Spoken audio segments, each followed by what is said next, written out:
Hello traders எல்லாருக்கும் வணக்கம். So இன்னைக்கு ஒரு ரணக்கொடூரமான ரேலி வந்து ஆயிருக்குங்க நிஃப்டியில். ஸோ நம்பவே முடியல. ஜஸ்ட் 1 வீக் பேக் தான் மொத்த உலகமும் பயங்கரமாக பயமுறுத்திட்டு இருந்தானுங்க. ஸோ குளோபலாக கிராஷ் வரப்போகுது அது இதுன்னு சொல்லி நிறைய பேர் இந்த கிரேட் டிப்ரெஷன்லாம் இருக்குல்ல, அதாவது 1929 ஒரு பெரிய ஒரு எக்கனாமிக் கிரைசிஸ் வந்துச்சு. ஸோ அந்த டைமில் உள்ள சார்ட்டையும் இப்போ உள்ள சார்ட்டையும் கம்பேர் பண்ணி அதே மாதிரி பயங்கரமான கிராஷ் வரப்போகுதுன்னெலாம் நிறைய ஃபார்வேர்ட்ஸ் வந்து சர்க்குலேட் பண்ணி பேனிக்கை கிரியேட் பண்ணிட்டு இருந்தானுங்க. 60% 70%லாம் விழ போகுதுங்கிற மாதிரிலாம் பயங்கரமாக பில்டப் கொடுத்துட்டு இருந்தாங்க. ஸோ ஆனால் பார்த்தோன்னா 10% வந்து ஏறி இருக்குங்க. ஆல்மோஸ்ட் இந்த பாட்டம்லேருந்து இப்போ இன்னைக்கு க்ளோசிங் வர 10% வந்து ரேலி ஆயிருக்கு. ஸோ அதுவும் நான் ஸ்டாப்பாக கொடூரமாக 6-7 நாளுக்குள்ளே ரீச் ஆயிடுச்சு. ஸோ இப்படி தாங்க கடைசி வரைக்கும் நம்மளுக்கு மார்க்கெட் வந்து சர்ப்ரைஸ் கொடுத்துட்டே இருக்கும். ஸோ ஆனாலும் நம்ம வந்து ரொம்ப பேரிஷாலாம் இல்லை. ஸோ இந்த ட்ரெண்ட் லைன் ஒன்று இருக்குது. ஸோ இதை உடைக்கிற வரை நம்ம வந்து கொஞ்சம் பேனிக் இல்லாமல் இருக்கலாம் அப்படிங்கிற மாதிரி நம்ம ஒரு அனாலிசிஸ் வந்து போட்டிருந்தோம். ஸோ எக்ஸாக்ட்லி அந்த ட்ரெண்ட் லைனில் இருந்தாங்க பயங்கரமாக ஏற்றிட்டாங்க. நான் ஹானஸ்ட்லி இந்த இடத்துல இருந்து கொஞ்சம் லைட்டாக புல்லிஷ் வியூவில் தாங்க இருந்தேன். ஆனால் சத்தியமாக இன்றைக்கெலாம் புல்லிஷ் வியூவில் இருந்தேன்லாம் சொல்ல மாட்டேன். இன்றைக்கி வந்து இந்த ரேலி என்னால் எக்ஸ்பெக்டே பண்ண முடியல. ஸோ ஏன்னா ஆல்ரெடி ரொம்ப அப்நார்மலாக ஏறிட்டே இருந்துச்சுங்க. ஸோ அதெல்லாம் லைவ் மார்க்கெட்டில் ஏறி இருந்தால் கூட நான் வந்து நம்பியிருப்பேன். ஸோ ஆனால் எல்லாமே கேப்ஸ்லேயே ரொம்ப ரேலி ஆகிட்டு இருந்துச்சு. ஸோ எத்தனை நாள் வந்து பெரிய பெரிய கேப் வந்து பாருங்கள். இங்கே டியூஸ்டே ஒரு பெரிய கேப்பு, அதுக்கப்புறம் ஃப்ரைடே ஒரு பெரிய கேப்பு, அப்புறம் இந்த டியூஸ்டேவும் ரொம்ப பெரிய கேப் வந்து ஆயிருக்கு. ஸோ இந்த மாதிரி கேப்ஸ்லேயே ரொம்ப ஓவராக பண்ணிகிட்டு இருந்ததுனால தான் என்னால் நம்ப முடியல. கொஞ்சம் இங்கே கன்சால்டேட் ஆகும் அப்படின்னு தான் இன்றைக்கி வந்து நினச்சிருந்தேன். ஸோ இன்ஃபேக்ட் கொஞ்சம் மைல்ட்லி பியரிஷாக கூட இருக்கலாம் அப்படின்னு தான் நானும் என் ஸ்டூடெண்ட்ஸ்கிட்ட வந்து சொல்லியிருந்தேன் எல்லாருக்கிட்டையும். ஆனாலும் ஒரு ஸ்டேஜில் கொஞ்சம் ஏறப்போகுது அப்படின்னு நாங்கள் வந்து குயிக்காக ஐடென்டிஃபை பண்ணிட்டோம். பட் ஸ்டில் இவ்வளோ பெரிய ரேலி வந்து எக்ஸ்பெக்டே பண்ணலை. ஸோ இது ஏன் இப்படி நடந்திருக்கு அப்படிங்கிறதுக்கு மேஜரான ஒரு ரீசன் வந்து இந்த எஃப்ஐஐஸ் வந்து பை பண்ணுறதுனால இருக்கலாங்க. ஸோ ஏன்னா அவனுங்க பை பண்ணால் மட்டும்தாங்க இப்படி கொடூரமாக பண்ணுவானுங்க. அதுவும் எஸ்பெஷலி பேங்க்ஸில் தான் அவங்க வந்து மோஸ்ட்லி அவங்க வந்து கேபிட்டலை டிப்ளாய் பண்ணுவாங்க. ஸோ இது நான் முன்னாடியே கேள்விப்பட்டிருக்கேன். ஆனால் பெருசாக அந்த தியரி மேலே நம்பிக்கை இல்லை. எஃப்ஐஸ் வந்து பேங்கிங் அண்ட் ஃபினான்ஷியல்ஸில் தான் ரொம்ப வெயிட்டேஜ் வந்து வச்சுருப்பாங்க. ஸோ முக்கால்வாசி காசு அங்கே தான் எப்போவுமே போடுவாங்க அப்படிங்கிற மாதிரிலாம் சொல்லுவாங்க. அப்போ அவனுங்க எங்கே போட்டால் என்ன நம்மளுக்கு தெரியவா போகுது, இந்த டேட்டாவெலாம் வச்சு நம்ம என்ன பண்ணுறது அப்படின்னு யோசிச்சு அசால்ட்டாக விட்டேன். ஆனால் இன்றைக்கி மார்னிங் தாங்க நான் தற்செயலாக சென்சிபிளில் ஒரு விஷயத்தை வந்து பார்த்தேன். அதை பார்த்ததுலேருந்து தாங்க ஷாக்கிங்காக இருந்துச்சு. இந்த எஃப்ஐஸ் வந்து பேங்க்ஸில் தான் நிறைய போடுவாங்க அப்படிங்கிற ஒரு இதை நான் வந்து நம்ப ஆரம்பித்தேன். ஸோ நீங்கள் சென்சிபிளில் போய் இந்த ஓப்பன் இன்ட்ரெஸ்ட் டேபுக்குள்ளே போனீங்கன்னா இங்கே ஃபியூச்சர் ஓஐ வெர்சஸ் டைம் அப்படின்னு ஒரு ஆப்ஷன் வந்து இருக்குங்க. ஸோ அங்கே நீங்கள் போய் பார்த்தீங்கன்னா தெரியும். நான் இப்போ பேங்க் நிஃப்டிக்கு வந்து எடுத்து வச்சுருக்கேன். ஸோ இங்கே பேங்க் நிஃப்டி ஓஐ எடுத்து பார்த்தோன்னா தெரியும். இது வந்து லாஸ்ட் 1 மந்தோட ஓஐ டேட்டாங்க. ஸோ ஓஐனா நீங்கள் நினைக்கிற மாதிரி ஆப்ஷன் இல்லை. ஸோ நல்லா புரிஞ்சுக்கோங்க, இது வந்து ஃபியூச்சர் ஓஐயோட டேட்டா. ஸோ அதில் இந்த க்ரீன் கலரில் இருக்குல்ல, ஸோ இதெல்லாம் லாங் பில்டப் அப்படின்னு அர்த்தங்க. So how to read this அப்படின்னு நீங்கள் போய் கிளிக் பண்ணி பார்த்தீங்கன்னா இதை எப்படி புரிஞ்சுக்கிறது அப்படிங்கிறது சொல்லியிருப்பாங்க. ஸோ இல்லை இதுக்கு மேலேயே நீங்கள் அப்படியே மவுஸ் வச்சு பார்த்தாலும் தெரியும். இது வந்து லாங் பில்டப், இது வந்து ஷார்ட் கவரிங், இது வந்து லாங் அன்வைண்டிங் அப்படிங்கிற மாதிரிலாம் இருக்கும். ஸோ இதில் நல்லா பாருங்கள், எங்கேயுமே ரெட்டே இருக்காது. ரெட் கலரில் இருந்ததுன்னா அது வந்து ஷார்ட் பில்டப். அது வந்து நான் அடுத்தது நிஃப்டியில் காட்டுறேன். ஸோ இங்கே பேங்க் நிஃப்டியில் இந்த லாங் பில்டப் வந்து நிறைய நாள் வந்து இருந்திருக்குங்க. ஸோ இங்கே பாருங்கள், இங்கே ஒரு நாள் இங்கே ஒரு நாள், இந்த டார்க் க்ரீன் பாருங்கள் 6-7 நாள் பக்கம் வந்து இருக்குது. ஸோ ஆனால் இதே டேட்டாவை நீங்கள் வந்து நிஃப்டிக்கு எடுத்து பார்த்தீங்கன்னு வைங்களேன், அந்த லாங் பில்டப் அப்படிங்கிறது எங்கேயுமே இல்லை. ஸோ இன்ஃபேக்ட் ஷார்ட் பில்டப் தாங்க நிறைய ஆயிருக்கு. ஸோ இது எல்லாமே நம்ம ரீட்டைலர்ஸ் தான் இருக்குன்னு நினைக்கிறேன். நம்ம தான் என்ன ஆகுதுன்னே தெரியாமல் எல்லா இடத்துலையும் சும்மா இஷ்டத்துக்கு பொசிஷன் எடுத்து வச்சு அப்புறம் பயந்து ஷார்ட் கவரிங் பண்ணிகிட்ருப்போம். அது வந்து இங்கே நல்லா தெளிவாக தெரியுது. ஸோ இங்கே ஷார்ட் பில்டப் வந்து ஆயிருக்கு பாருங்கள். ஃபுல்லாக ஷார்ட் பில்டப் ஆனவுடனே அதுக்கு மேலே பாருங்கள் எவ்வளோ ஷார்ட் கவரிங்னு.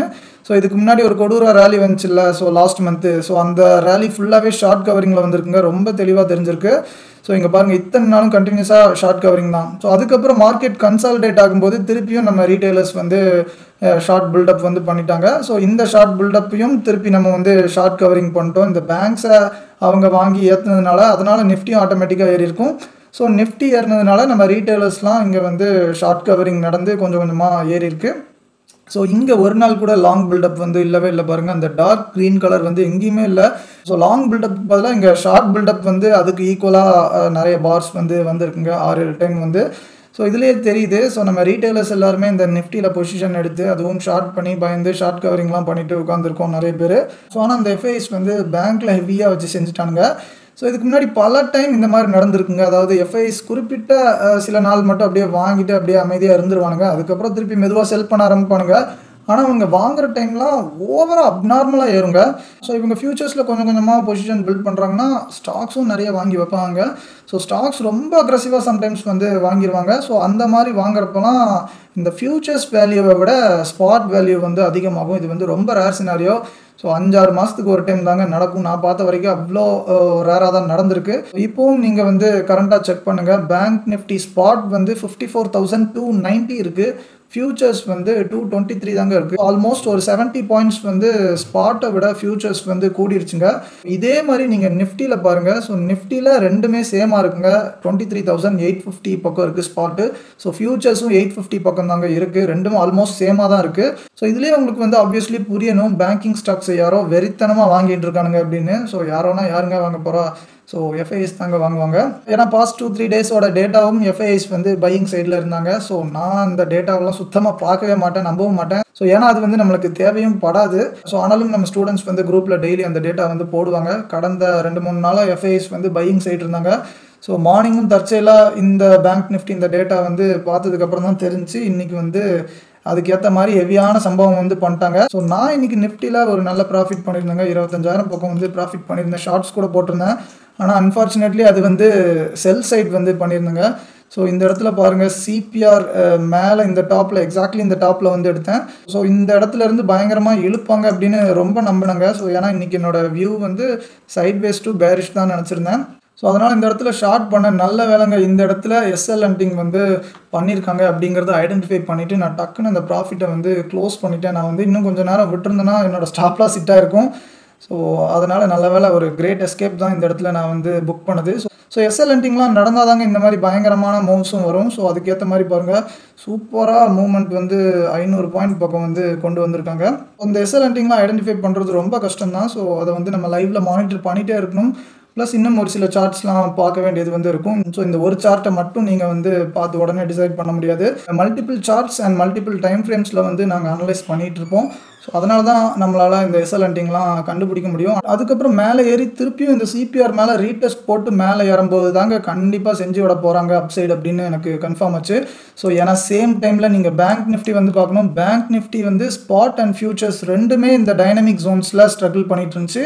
ஸோ யூஸ்வலி இது எங்களோட கான்ஃபிடன்ஸ். ஸ்பாட் அண்ட் ஃபியூச்சர்ஸில் இந்த இது வந்து வந்துச்சுன்னா கண்டிப்பாக கீழே இறக்கி விடும். ஆனால் ரொம்ப புல்லிஷாக இருக்கும்போது மட்டும் நம்ம வந்து ரிவர்சல் எக்ஸ்பெக்ட் பண்ணாமல் இந்த அப்சைட் பிரேக் அவுட் வந்து எக்ஸ்பெக்ட் பண்ணணும் அப்படிங்கிற மாதிரி ஸ்டூடெண்ட்ஸ்கிட்ட சொல்லியிருப்பேன். ஏன்னா எதை வச்சுட்டா புல்லிஷ் அப்படின்னு சொல்கிறேன்னா, ஒரு 2-3 நாளைக்கு மேலே கண்டினியூஸாக 20-50 மேலே ஜம்ப் பண்ணிட்டு இருந்தாலே இந்த மாதிரி டைனமிக் ஜோன்ஸில் நம்ம வந்து ரிவர்சல் ட்ரை பண்ணக்கூடாதுங்க. ஏன்னா உங்களுக்கு பார்த்தீங்கன்னா தெரியும், கடந்த 4-5 நாளாகவே நினைக்கிறேன் ரொம்ப அக்ரெசிவாக 20 and 50 EMA மேலேயே ஜம்ப் ஆகிட்டே இருந்துச்சு.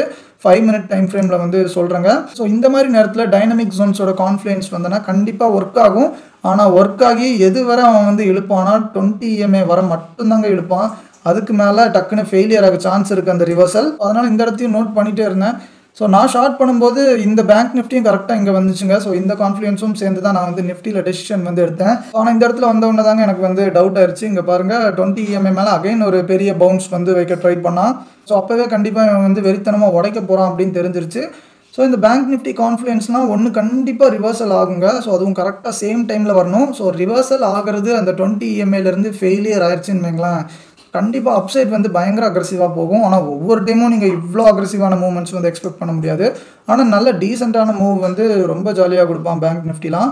ஸோ அப்படி இன்றைக்கி அப்சைட் உடைக்கும் போது எனக்கு தெரிஞ்சு போச்சு. அதுக்கப்புறம் ரீடெஸ்ட்டில் ஏதாவது ஒரு என்ட்ரி கிடைக்குமான்னு வெயிட் பண்ணுங்கள். ரீடெஸ்ட்டில் என்ட்ரியே கிடைக்கல. கடைசி 2 காலுக்கு போய் கொடுத்தான். எனக்கு 2 காலுக்கு மேலெலாம் கொடுத்தேன்னா அந்த ரீடெஸ்ட் என்ட்ரி வந்து பெருசாக எனக்கு வந்து கம்ஃபர்டபுளாக இருக்காது. ஏன்னா இந்த ஏரியாவில் எங்கேயாவது கொடுத்துருந்தேன்னா அப்படின்னு ஃபர்தராக ரேலி போயிருக்கும். ஸோ 230 மேலெலாம் ஆயிடுச்சின்னு வைங்களேன். ஸோ அப்படியே மெதுவாக சைட்வேஸில் போயிடுவான். இல்லாட்டி இந்த 20 EMA உடச்சி 50 EMA வரை ஈஸியாக போயிடுவான். நிறைய டைம் அப்படி தான் இருக்குது. ஸோ அதனால் இந்த மாதிரி 20 EMA ரீடெஸ்ட்லாம் எடுக்கிறவங்க அந்த 230 டைம்லலாம் எடுக்காதீங்க. ஸோ அப்பப்போ 3 o'clockலாம் நல்லா இந்த மாதிரி பவுன்ஸ்லாம் ஒர்க்காக இருக்குது. பட் ஸ்டில் அதுவும் எஸ்பெஷலி எக்ஸ்பைரி டே அன்றைக்கெலாம் நீங்கள் இந்த மாதிரி நம்பி எடுக்க முடியாது. ஏன்னா அந்த இடத்துல அப்படியே முடிஞ்சிடும். ஸோ அதே தாங்க இன்றைக்கி வந்து இருக்குது. எக்ஸாக்ட்லி அதே இடத்துல முடிஞ்சிருக்கு. ஸோ நல்ல வேலை இந்த டோஜியை நம்பி நான் வந்து ரீஎன்ட்ரி ஆகலை. ஸோ ஆனால் இதே டோஜி வந்து கொஞ்சம் 1 மணிக்கோ 12 மணிக்கோ கொடுத்துருந்தேன்னா இங்கே கூட சூப்பராக எடுத்துருக்கலாங்க. ஸோ எனிவே இன்றைக்கி ப்ராஃபிட்டில் முடிச்சது வந்து சந்தோஷம் தாங்க. ஸோ நான் இன்றைக்கி கொஞ்சம் புல்லிஷ் வியூவாக இருந்திருந்தேன்னா கண்டிப்பாக இந்த டவுன் சைடு எஸ்எல் ஹண்டிங்லையாவது நான் வந்து ட்ரை பண்ணியிருப்பேன். ஸோ ஆனால் என்னோடய வியூ வந்து பேரிஷாக தான் இருந்துச்சு. அதனால் ஃபஸ்ட்டு பேரிஷ் ட்ரேட் தாங்க எடுத்தேன். இந்த புல்லிஷ் ட்ரேடில் எனக்கு உடனே மைண்டை மாற்றிட்டு டக்குன்னு எடுக்கணும்னு தோணலை. இங்கேயும் ரீடெஸ்டே கொடுக்கலங்க, நிஃப்டிலையும் ரீடெஸ்டே கொடுக்கல. ஸோ இந்த இடத்துல இருந்து ஏறினவன் தான் கடைசி அந்த பேங்க் நிஃப்டி டச் பண்ணும்போது தாங்க இவனும் டச் பண்ணியிருக்கான். ஃபஸ்ட்டு பேங்க்ஸை வச்சு மட்டும்தாங்க ஃபுல்லாக ஏற்ற ட்ரை பண்ணிட்டுருந்தாங்க. ஸோ இந்த ஏரியாலலாம் அதனால தான் மெதுவாக ஏறிட்டு இருந்துச்சு. ஸோ ஆனால் ஒரு கட்டத்தில் நிஃப்டி ஐடியும் டக்குன்னு பிக்கப் ஆகிட்டான். ஸோ அது எக்ஸாக்ட்லி எங்கேருந்து வந்திருக்கு அப்படின்னு பாருங்கள். டைனமிக் ஜோன்ஸ் வந்து இருந்திருக்குங்க. டெய்லி மட்டும் இல்லை, வீக்லி டைனமிக் ஜோன்ஸும் இருந்துச்சு. ஸோ அது போக வீக்லி சிபிஆரும் இருந்திருக்கு. ஸோ இது 3ஓட கான்ஃப்ளூயன்ஸும் சேர்ந்து நிஃப்டி ஐடி வந்து பாருங்கள் காலையில் அந்த பாட்டம்லேருந்து எவ்வளோ தூரம் வந்து ரேலியாக இருக்குன்னு பாருங்கள். நேற்று நாஸ்டாக்ல 3% பக்கம் வந்து இறங்கிருந்துச்சு. இங்கே ஐடி வந்து சரியான அடி வாங்கும் அப்படிங்கிற மாதிரி நிறைய பேர் நினச்சிட்டு இருந்தாங்க. ஆனால் பாருங்கள் அந்த பாட்டம்லேருந்து 3% வந்து ரெக்கவர் ஆகிட்டு. ஸோ இன்றைக்கி ரேலியில் பேங்க் நிஃப்டி ஃபஸ்ட்டு கொஞ்சம் ஹெல்ப் பண்ணாலும் அதுக்கப்புறம் ஐடியும் சூப்பராக வந்து ஹெல்ப் பண்ண ஆரம்பிச்சிட்டான். ஸோ இனி அடுத்தது என்ன தாண்டா ஆக போகுது, ஆல் டைம் ஹை போக போதா அப்படின்னா அதுவும் இப்போ உடனே சொல்ல முடியாதுங்க. நம்ம போன மாதத்துலேருந்தே சொல்லிக்கிட்டு இருக்கோம். ஸோ இது மேலே ஏறினாலும் இன்னும் 24,000லாம் மேலே தாண்டி போய் ஒரு 1 or 2 வீக்ஸாவது சஸ்டெயின் ஆகணும் அப்படின்னு சொன்னேன். ஸோ அதுக்காக சில ரீசன்ஸ்லாம் இருக்குது. அது ஏன்னு நான் வந்து 1 or 2 வீக்ஸ் கழித்து நான் வந்து சொல்கிறேன். ஸோ நம்ம வீடியோவை மிஸ் பண்ணாமல் நீங்கள் பார்க்கணும்னு நினச்சிங்கன்னா தயவு செஞ்சு சப்ஸ்கிரைப் பண்ணிவிட்டு பெல் ஐக்கானை வந்து கிளிக் பண்ணிக்கோங்க. நிறைய பேர் இன்னும் சப்ஸ்கிரைப் பண்ணாமலே பார்த்துட்ருக்கீங்க. ஸோ ரொம்ப இம்பார்ட்டண்ட்டான அனாலிசிஸ்லாம் உங்களுக்கு கண்டிப்பாக கிடைக்குங்க, நாலேஜ் வந்து கெயின் பண்ணுவீங்க. ஸோ அதனால் நீங்கள் வந்து சப்ஸ்கிரைப் பண்ணி வச்சுக்கோங்க, என்னோடய வீடியோஸ்லாம் மிஸ் பண்ணக்கூடாதுன்னு நினச்சிங்கன்னா. ஹெச்டிஎஃப்சி பேங்க்கை பற்றியும் நம்ம எல்லா வீடியோஸ்லேயும் பேசிகிட்டே இருக்கோம். இவன் வந்து இந்த டைமாவது பிரேக் பண்ணுவான் கண்டிப்பாக, பார்க்க அப்படி தான் இருக்குது செட்டப் அப்படிங்கிற மாதிரி சொல்லியிருந்தேன். ஸோ எக்ஸாக்ட்லி பிரேக் பண்ணிட்டாங்க. ஸோ எத்தனை வருஷமாக பாருங்கள், 5 வருஷமாக கஷ்டப்படுறாங்க, 4 வருஷமாக கஷ்டப்படுறான். ஜான்வரி 21லேருந்து இப்போ வர 4.25 வருஷம் வந்து ஆயிடுச்சு. ஸோ இந்த ட்ரெண்ட் லைனை வந்து மந்த்லி டைம் ஃப்ரேமில் கிராஸ் பண்ணவே முடியல. 2-3 டைமுக்கு மேலே கிராஸ் பண்ணிட்டான். ஸோ இன்ட்ரா மந்தில் கிராஸ் பண்ணாலும் அதுக்கப்புறம் மந்த் எண்டு க்ளோசிங்கில் ஃபுல்லாக இழுத்து விட்ருக்கானுங்க. ஸோ இங்கேருந்து பாருங்கள் மேலே ஏறிட்டு ஃபுல்லாக கீழே வந்துட்டான். இங்கேயும் மேலே போயிட்டு ஃபுல்லாக கீழே வந்துட்டான். இங்கேயும் 2-3 டைம் வந்து லைட்டாக பிரேக் பண்ணிச்சு கீழே வந்துருச்சு. ஸோ கடைசியாக இங்கே பாருங்கள் டிசம்பர் 2024லேயும் உடைச்சான். ஆனால் மந்த்லி க்ளோசிங் வந்து உள்ளே வச்சுட்டாங்க. ஸோ இப்போவும் மந்த்லி க்ளோசிங் வந்து ரொம்ப இம்பார்ட்டன்ட்ங்க. ஏன்னா அவங்க அப்படியே சூப்பராக மாற்றிடுவாங்க டோட்டலி சென்டிமெண்ட்டை அந்த மந்த் எண்டு க்ளோசிங் வந்து வர்றப்ப. ஸோ இதுக்கு தான் கேண்டில் க்ளோஸ் வந்து ஒவ்வொரு டைம் ஃப்ரேமுக்கும் எவ்வளோ இம்பார்ட்டண்ட் அப்படிங்கிற மாதிரி நம்ம ஒரு வீடியோ வந்து போட்டிருந்தோம். அந்த வீடியோ பார்க்காதவங்க தயவு செஞ்சு போய் பாருங்கள், நான் லிங்க் வந்து டிஸ்கிரிப்ஷனில் கொடுக்குறேன். ஸோ ஒவ்வொரு டைம் ஃப்ரேம்லேயும் அந்த டைம் ஃப்ரேம் முடிகிற டைமில் ஒரு மாதிரியான வேலை பார்ப்பானுங்க. ஸோ அது எப்படி அப்படின்னு இன்டெப்த்தாக நம்ம வந்து எக்ஸ்பிளைன் பண்ணி ஒரு வீடியோ போட்டிருப்போம். ஸோ ப்ளீஸ் மறக்காமல் போய் பாருங்கள். ஸோ அதனால் இப்போவும் இந்த மாதிரி நல்ல ஸ்ட்ராங்காக க்ளோஸ் ஆகிருக்கு அப்படின்னு சொல்லி சந்தோஷப்படாதீங்க. இந்த மந்த்தும் அப்படி தான் ஸ்ட்ராங்காக இருந்துச்சு, இந்த மந்த்தும் அப்படி தான் ஸ்ட்ராங்காக இருந்துச்சு. இந்த மந்த்லாம் பாருங்கள் எவ்வளோ தூரம் மேலே போயிட்டான்னு, ஆனால் இழுத்து வச்சுட்டாங்க. ஸோ இந்த டைமும் பாருங்கள், ஆனால் இன்னும் 1 வீக் தான் இருக்குது. மோஸ்ட்லி மேலே தான் க்ளோசிங் வைப்பாங்கன்னு நினைக்கிறேன். ஸோ ஆனாலும் நீங்கள் வந்து வாட்ச் பண்ணுங்கள் அப்படின்னு சொல்கிறேன். ஸோ ஏன்னா இந்த மாதிரி தான் டக்குன்னு சென்டிமெண்ட்ஸ்லாம் 1 or 2 டேஸில் அப்படியே சேஞ்ச் பண்ண ட்ரை பண்ணுவாங்க இந்த மந்த்லி க்ளோசிங் அண்ட் வீக்லி க்ளோசிங்லாம் வச்சு. ஸோ அந்த மந்த்லி அண்ட் வீக்லி க்ளோசிங்லாம் எவ்வளோ இம்பார்ட்டன்ட்னு சொல்லி நம்ம பல வீடியோஸில் பல ஸ்டாக்ஸ் எல்லாம் வச்சு நம்ம எக்ஸாம்பிள்ஸ் காமிச்சிருக்கோம். ஸோ அதனால் இந்த ஹெச்டிஎஃப்சி மேலே ஒரு கண்ணு வச்சுக்கோங்க. இன்றைக்கி ரிசல்ட் வேறு இருக்குதுன்னு நினைக்கிறேன், இன்றைக்கா நாளைக்கான்னு தெரில. ரிசல்ட்டும் நல்லா இருந்துட்டால் பரவாயில்ல. ஸோ இல்லாட்டி அதை ஒரு சாக்காக வச்சு இவங்க வந்து இறக்க ட்ரை பண்ணுவாங்க. ஸோ ஆனால் இந்த டைம் எஃப்ஐஎஸ் தான் மோஸ்ட்லி பை பண்ணியிருக்கான்னு நினைக்கிறேன். ஸோ ஹெச்டிஎஃப்சி அண்ட் ஐசிஐசி பேங்க்லாம் வெறித்தனமாக ஏறிட்டு இருக்கு. ஸோ அதுலேயே தெரியுது ஆப்வியஸ்லி எஃப்ஐஎஸ் வந்து இந்த 2 ஸ்டாக்கில் ஓவராக காசை போட்டு இறச்சிருக்கானுங்க அப்படின்னு. ஸோ இன்னொரு முக்கியமான விஷயம், இந்த ஃபின் நிஃப்டியை பல வீடியோஸில் காட்டணும்னு நினச்சி மறந்துட்டேன். ஸோ நல்ல வேலை ஒரு சப்ஸ்கிரைபர் நேற்று தான் ஞாபகப்படுத்தினாங்க. ஸோ அதனால் இதை வந்து காட்டுறேன். இந்த ட்ரெண்ட் லைன் வந்து போட்டு வச்சுட்டு ஒரு வீடியோலையும் காட்டவே இல்லை. ஸோ எவ்வளோ சூப்பராக ரெஸ்பெக்ட் பண்ணியிருக்குன்னு பாருங்கள். 2020லேருந்து ரொம்ப அருமையாக வந்துகிட்டே இருக்குங்க. நானும் என் ஸ்டூடெண்ட்ஸ்ட்டு சொல்லியிருந்தேன், இதை உடைக்கிற வரை நீங்கள் கிராஷை பற்றி யோசிச்சுட்டு இருக்காதீங்க, பேனிக் ஆகாதீங்க. இதை உடைச்சனா வேணால் கிராஷை பற்றி யோசிங்க, பேனிக் ஆகுங்க அப்படிங்கிற மாதிரி சொல்லியிருந்தேன். இதை வந்து லைட்டாக கூட உடைக்கலாங்க. ஒரு டைமும் ரொம்ப நீட்டாக இங்கேருந்து தூக்கிட்டே இருக்கான். ஸோ இன்ஃபேக்ட் ஃபின் நிஃப்டி வந்து பேங்க் நிஃப்டியையும் தாண்டி கொஞ்சம் மேலே போயிட்டுருக்கு. ஸோ எப்போவுமே fin Nifty and bank Nifty 95% வந்து சேமாக தான் போயிட்டுருக்கும். ஸோ ஆனால் 1 or 2 டைம்ஸ் வந்து இந்த மாதிரி ஆகுங்க. ஸோ அதுக்கு வந்து முக்கியமான ரீசன் இங்கே வந்து பஜாஜ் ட்வின்ஸ் வந்து இருக்குது. அது போக இன்னும் ஒரு சில இதெல்லாம் இருக்குது. ஆனால் பஜாஜ் ட்வின் வந்து ஒரு ஹெவி வெயிட்டு, அதில் பஜாஜ் ஃபினான்ஸ் பற்றி உங்களுக்கு தெரியும். ஸோ ரொம்ப நாளாக நிஃப்டி மொக்கையாக பெர்ஃபார்ம் பண்ணும்போது கூட இவன் வந்து பயங்கரமாக ஏறிட்டு இருந்தான். ஸோ அங்கேயும் இந்த மாதிரி ஒரு ட்ரெண்ட் லைன் இருந்துச்சுங்க. இங்கேருந்து தான் பயங்கரமாக ஏறிச்சு. ஸோ நம்ம ஸ்டூடெண்ட்ஸ் கூட நிறைய பேர் இந்த இடத்துல வந்து அக்யூமுலேட் பண்ணாங்க. இது வந்து நிஃப்டியோட சென்டிமெண்ட் பாதிக்காமல் இவன் பாட்டுக்கு இஷ்டத்துக்கு எப்படி போயிட்டு இருந்தான் பாருங்க. கடந்த 4 மாதமாக இது 5வது மாதம் கண்டினியூஸாக ஃபுல்லாக ஏறி இருக்காங்க. 41% வந்து ஏறி இருக்காங்க. ஸோ இந்த ஸ்டாக் வந்து பேங்க் நிஃப்டியில் கிடையாது. ஸோ அதனால் ஃபின் நிஃப்டி இந்த டைம் மட்டும் பேங்க் நிஃப்டியை தாண்டி போயிட்டான். ஸோ ஃபின் நிஃப்டி வந்து ஆல் டைம் ஹையை வந்து நல்லா உடச்சிட்டான் பாருங்க. பேங்க் நிஃப்டி இப்போ தாங்க எக்ஸாக்ட்லி ஆல் டைம் ஹை பக்கம் வந்திருக்கு. ஸோ இந்த லைன் தொட்டதுக்கப்புறமும் நம்மளுக்கு வந்து பிரச்சனை இருக்குங்க, கண்டிப்பாக இருக்குது. ஏன்னா டக்குன்னு திருப்பி இழுத்து இங்கே வர வந்தாலும் வரும். ஸோ ஏன்னா எந்த அளவுக்கு ஸ்பீடாக போகுதோ இந்த மாதிரி சேனலில் பயங்கர ஸ்பீடாக போனால் அதே ஸ்பீடில் அப்படியே கீழே வருவான் நிறைய டைம். ஸோ அதுவும் இந்த டைம் சொல்லவே தேவையில்லை, ரொம்ப அப்நார்மலான ஸ்பீடில் வந்து போயிருக்கான். ஸோ அதனால் இந்த ட்ரெண்ட் லைன் மேலே ஒரு கண்ணு வந்து வச்சுக்கோங்க. ஸோ இந்த அப்சைட் ட்ரெண்ட் லைனையும் உடச்சி பயங்கர ஸ்ட்ராங்காக ஒரு மந்த்லி க்ளோசிங்லாம் வச்சுட்டுனா அதுக்கப்புறம் நம்ம ஒரு நியூ புல் ரன் வந்து கண்டிப்பாக போவோம் அப்படின்னு நான் வந்து நம்புகிறேன். ஸோ பேங்க் நிஃப்டிலையும் கொஞ்சம் அதே மாதிரி இருக்குது. ஆனால் ஃபின் நிஃப்டி அளவுக்கு ரொம்ப பர்ஃபெக்டாக இல்லை. ஸோ இப்போ பேங்க்கும் மேக்ஸிமம் இது வர போகலாங்க. இந்த அப்சைட் ரெட் ட்ரெண்ட் லைன் வர போகுதுன்னா அப்போ 57,100 பக்கம் இருக்குங்க. ஸோ இன்னும் ஒரு 3000 பாயிண்ட் வந்து இருக்குது. ஸோ இந்த பேங்க் ஆல்மோஸ்ட் ATH பக்கம் வந்துருச்சு. இந்த ATHலாம் கிராஸ் பண்ணிட்டேன்னா ரொம்ப ஈஸியாக இங்கே வர போயிடுவோம் அப்படின்னு நம்புகிறேன். ஆனால் பேங்க் இது வர போகிறதுக்குள்ளே ஃபின் நிஃப்டி இந்த அப்சைட் ட்ரெண்ட் லைன் வந்து தொட்டு இழுக்க ஆரம்பிச்சுன்னா பேங்க் நிஃப்டியும் அந்த ட்ரெண்ட் லைன் ரீச் ஆகிறதுக்கு முன்னாடியே இங்கே அந்த இடத்துல ஒரு ரேண்டமான இடத்துல இருந்து டக்குன்னு விழ சான்ஸ் இருக்குது. இதுதாங்க இந்த இண்டைசஸ்க்கு நடுவில் உள்ள கோரிலேஷன். ஸோ இது வந்து ரொம்ப சூப்பராக ஒர்க் ஆகும். ஸோ அதனால் நீங்கள் இந்த மாதிரி மல்டிபிள் இண்டைசஸ்லாம் கரெக்டான எந்தெந்த வெயிட்டேஜ்லாம் இருக்குன்னு தெரிஞ்சு நீங்கள் அதுக்கேற்ற மாதிரி நீங்கள் இந்த கோரிலேஷன் வந்து நோட்டீஸ் பண்ணி பார்த்தீங்கன்னா தான் உங்களுக்கு இதோட பொட்டன்ஷியல் வந்து புரியும். ஸோ நம்மளோட ஸ்ட்ராட்டஜி வந்து மெயினாக இந்த இண்டைசஸ்க்குள்ள கோரிலேஷனும் இந்த ஸ்பாட் அண்ட் ஃபியூச்சர்ஸ்க்கு நடுவில் உள்ள கோரிலேஷன் வச்சு தாங்க மெயினாக ஒரு கான்செப்ட் வந்து டிசைன் பண்ணியிருப்பேன். ஸோ நம்மளோட கோர்ஸில் ஜாயின் பண்ணணும் அப்படின்னு இன்ட்ரெஸ்டடாக இருந்தீங்கன்னா நீங்கள் இந்த நம்பருக்கு வந்து காண்டாக்ட் பண்ணலாம். கடைசியாக இதை மட்டும் சொல்லிடுறேங்க, இது வந்து Nifty weekly time frame. So இந்த 2050க்கு மேலே கிராஸ் பண்ணணும் அப்படின்னு சொல்லியிருந்தேன். இல்லாட்டி இங்கேருந்து இழுக்க ஆரம்பிச்சிருவாங்க பயங்கரமாக அப்படின்னு நம்ம வந்து நினச்சிருந்தோம். ஸோ நான் வந்து இழுத்துருவாங்கன்னு பார்த்துட்டு இருந்தேன். நான் கொஞ்சம் சப்போர்ட் பண்ணிகிட்டு இருந்துச்சு. ஸோ ஆனால் டக்குன்னு பயங்கரமாக எழுத்துட்டாங்க இன்றைக்கி நல்லா ஸ்ட்ராங்காக எழுத்துட்டாலும் இன்னும் ஒரு சில ஹேர்டல்ஸ் வந்து இருக்குங்க. அதெல்லாம் நம்ம வந்து அடுத்த வீடியோவில் டிஸ்கஸ் பண்ணுவோம். ஸோ இந்த கிராஸ் ஓவர் பற்றி தான் கடைசியாக 2-3 வீடியோஸில் வந்து நம்ம டிஸ்கஸ் பண்ணியிருந்தோம். ஸோ இப்போவும் இங்கே நடந்த மாதிரியே பண்ண ட்ரை பண்ணுறாங்க. ஸோ ஜூலை 2022 என்ன ஆச்சுன்னு பாருங்கள். ஸோ இந்த பேரிஷ் கிராஸ் ஓவர் வந்து நடந்துடக்கூடாது அப்படின்னு சொல்லி டக்குன்னு அங்கேருந்து தூக்கியிருக்காங்க.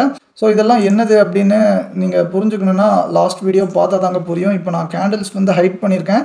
இந்த இடத்துல கிராஸ் ஓவர் நடக்க விடாமல் டக்குன்னு மேலே ஏற்றிருக்காங்க. ஸோ அதே மாதிரி தாங்க இப்போ இங்கேயும் பண்ணுறாங்க. இந்த பேரிஷ் கிராஸ் ஓவர் வந்து நடந்துடக்கூடாது அப்படின்னு சொல்லி அவசரமாக ஏற்ற ட்ரை பண்ணுற மாதிரி இருக்குது. ஸோ ஆனால் இது கண்டிப்பாக நடக்காமல் இருக்குமா? அப்படியே மேலே ஏறப்போதா? இங்கே ஏறின மாதிரி அப்படியே மேலே ஏறப்போதானா? அதை தாங்க இன்னும் இப்போ உடனே கன்ஃபார்மாக சொல்லிட முடியாது.